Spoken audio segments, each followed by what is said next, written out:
I'm going to read to you from the opening section of Involuntary Bliss.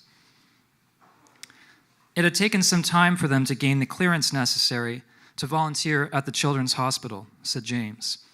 A criminal record check had been required, and there had been some minor infraction, some misdemeanor or youthful indiscretion on their respective records that resulted in delay.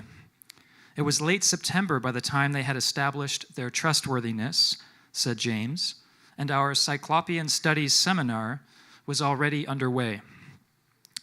There had been a need for volunteers to work with the school-aged children, to tutor them so they wouldn't fall behind during their hospitalization.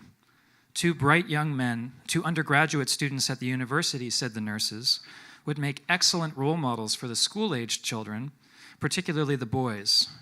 But no, James and Warren had said. They had no interest in working with the school-aged children. The younger the children, the better, they'd said, their preference being to work with newborns who'd not yet learned to respond to the sound of their own names, children as yet incapable of speech. The nurses replied that the positions in the nursery were customarily reserved for the senior volunteers.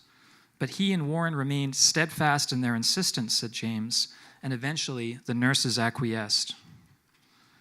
There were a number of directives they were to observe as volunteers in the nursery.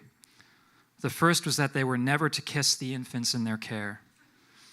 This was a directive they admittedly sometimes saw fit to disregard, said James, though only with the best interest of the infants in mind.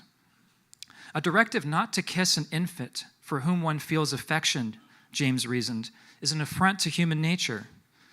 Never would they kiss an infant when under the watchful gaze of the nurses. Never would they kiss an infant when, in their opinion, the infant was not robust enough to withstand the fleeting presence of their lips.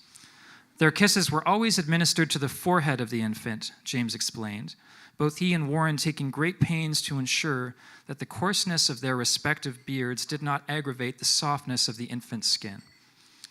The second directive was to uphold confidentiality at all times.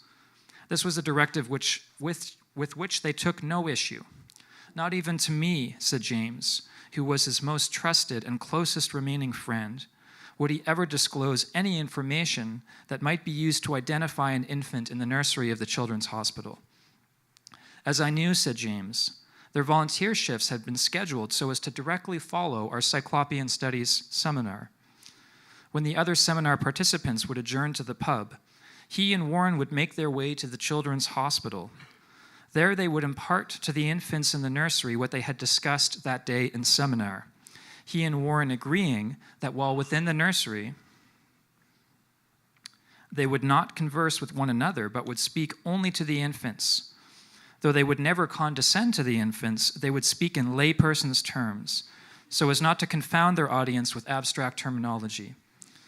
Never did they censor the content of their remarks, no matter how harrowing or upsetting they might be. Nothing was omitted from their recapitulations of the seminar discussions, said James, not even the account of the Peruvian novella. Explaining the seminar content to the infants had proven to be a fruitful intellectual exercise, for it had forced him and Warren to clarify their own understanding of the complex nature of the discussions. Though the infants seemed stimulated by the sounds of their voices and the expressiveness of their faces, they were, of course, as yet incapable of responding to the content of the remarks. Nevertheless, both he and Warren had been certain that the infants understood far more than they let on. Thank you very much.